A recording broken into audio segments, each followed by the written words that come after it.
आज हम physical properties में सॉइल टेक्सचर जो है इसको डिस्कस करेंगे।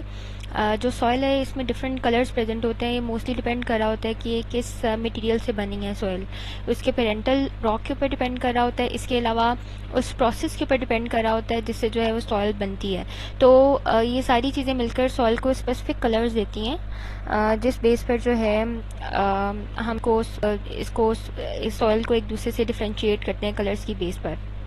सॉइल कलर जो है organic substances, iron compound, silica जो उसके अंदर प्रेजेंट है, जो सैंड है, लाइम प्रेजेंट है, उस बेस पर, और इनऑर्गेनिक कंपाउंड जो इसके अंदर प्रेजेंट होते हैं उस बेस पर इसको हम सेपरेट करते हैं डिफरेंट कलर्स के अंदर।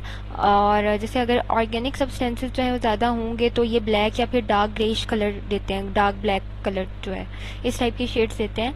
अगर आयरन ज़्यादा होगा तो ये ब्राउन, रेड और येलो की शेड्स देता है। अगर आयरन ऑक्साइड्स और ऑर्गेनिक सब्सटेंसेस इकट्ठे हों तो ये ब्राउन कलर सॉइल को देते हैं। और इसके अलावा इनऑर्गेनिक सिलिका, लाइम, ये सब जो है ये लाइट वाइट ग्रे कलर जो है देते हैं सॉइल को।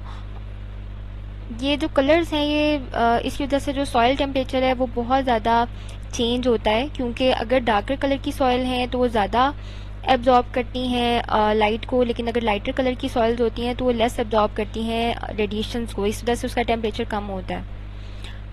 इधर अब कलर्स की बेस पर जैसे डिवीजन की गई है, ब्लैक कॉटन सॉइल है, रेड येलो लेड सॉइल है, फिर इसके अलावा ग्रे हाइड्रोमॉर्फिक सॉइल्स हैं।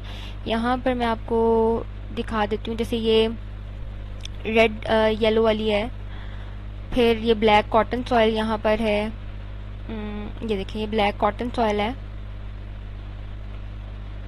इस तरह से डिफरेंट कलर्स ये सॉइल ब्लैक कॉटन इसलिए बोला है कि ये थोड़ी भुरभुरी सी सॉफ्ट सी हो जाती है सॉइल हाथ में करने से। देन सॉइल टेम्परेचर आ जाता है। सॉइल टेम्परेचर वेरी करता है, जैसे मैंने अभी आपको बताया, कलर पर डिपेंड करता है। और ज़्यादातर जो टेम्परेचर या जो हीट मिलती है सॉइल को वो सोलर रेडिएशन हैं कि सनलाइट की वजह से है। इसके अलावा जो ऑर्गेनिक मटेरियल अंदर प्रेजेंट होते हैं सॉइल के अंदर, वो जब डिकम्पोजिशन करते हैं तो इसकी वजह से भी हीट जनरेट होती है। इसके अलावा जो अर्थ के अंदर जो लावा वगैरह है उसकी जो अपनी हीट है वो भी सॉइल जो है उसको उसके अंदर हीट ऐड करती है। और जो टेम्परेचर है फिजियोकेमिकल और बायोलॉजिकल जो प्रोसेस हैं उनको इफेक्ट करता है सॉइल के। ज़्यादातर जो टेम्परेचर देखा गया है सॉइल का वो उसके जो एटमॉस्फेरिक एयर और साथ में जो मॉइस्चर कंटेंट है उस पर डिपेंड कर रहा होता है। और ये मोस्टली ज़्यादा ही होता है एयर में जितना टेम्परेचर होगा उस लिहाज से, मतलब एवरेज एनुअल जो टेम्परेचर देखा गया है सॉइल का वो हमेशा उसके सराउंडिंग से ज़्यादा ही देखा गया है।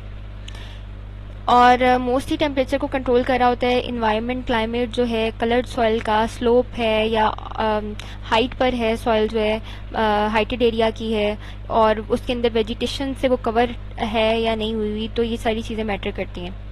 देन आगे सॉइल प्लास्टिसिटी, कंप्रेसिबिलिटी और इरोडिबिलिटी आ जाता है। प्लास्टिसिटी का मतलब ये है कि कोई सॉइल जब आप उसको प्रेस करते हो या उसके ऊपर फोर्स अप्लाई करते हो तो वो अपनी शेप चेंज कर ले, और जब वहाँ पर उससे आप फोर्स हटाओ तो वो अपनी शेप को मेंटेन ही रखे, तो इसको प्लास्टिसिटी कहा जाता है। ये मोस्टली कोहेजन एडहेजन फोर्सेस की वजह से होती है। कोहेजन मैंने आपको पहले बताया था कि अगर सब्सटेंसेस की आपस में अट्रैक्शन है, और जैसा कि वाटर मॉलिक्यूल एक दूसरे से करते हैं, और एडहेजन का मतलब ये है कि जो उसके अंदर सब्सटेंसेस बाकी के हैं, लाइक जैसे ऑर्गेनिक इनऑर्गेनिक मटेरियल है, बाकी मिनरल्स वगैरह हैं, वाटर मॉलिक्यूल्स हैं, तो उनके साथ जो अट्रैक्शन है, ये दोनों चीज़ें कोहेजन एडहेजन मैटर करती हैं। जितनी ज़्यादा कोहेजन एडहेजन फोर्सेस होंगी इसका मतलब ये है कि सॉइल की प्लास्टिसिटी भी ज़्यादा होगी। कंप्रेसिबिलिटी का मतलब ये है कि अगर आप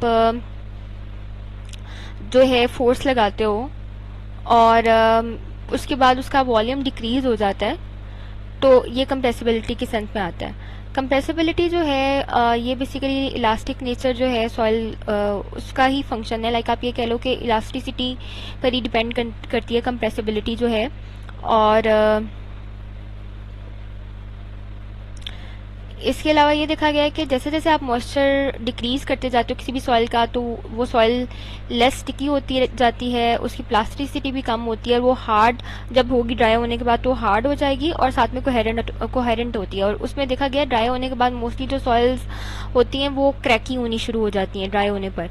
तो जो क्वार्ट्ज मटेरियल है, जैसे ग्रेवल्स हैं या फिर सैंड है, उनकी कंप्रेसिबिलिटी कम होती है। मोस्टली जो फाइन मटेरियल है उनकी कंप्रेसिबिलिटी ज़्यादा होती है। लाइक जैसे कंप्रेसिबल कंप्रेसिबल हैं, ज़्यादा कंप्रेसिबल हैं। लेकिन अगर आप सैंड या ग्रेवल की बात करते हो तो ये जो बजरी वगैरह ये जो मटीरियल्स हैं ये कंप्रेसिबिलिटी इनकी कम होती है।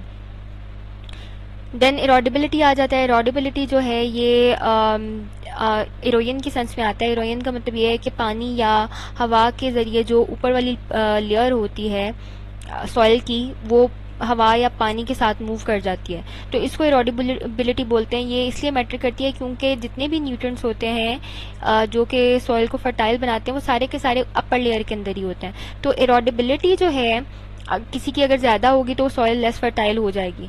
तो जो मोस्टली अनप्रोटेक्टेड सिल्ट, सैंड या फिर लूजली कंबाइंड पार्टिकल्स होते हैं वो मोस्टली इरोडेबिलिटी का शिकार होते हैं, और या सिंपल आप कह लो कि वो इरोडेबल ज़्यादा होते हैं। लेकिन जो जैसे कि कोहेसिव सॉइल्स हैं मोर देन 20% उनके अंदर क्ले है, तो या फिर नेचुरली जो सीमेंटेड सॉइल्स होती हैं वो इतनी जल्दी इरोजन शो नहीं करती हैं कि उनकी जो इरोडेबिलिटी है वो कम होती है और वो ज़्यादा फर्टाइल सॉइल कंसिडर होती है।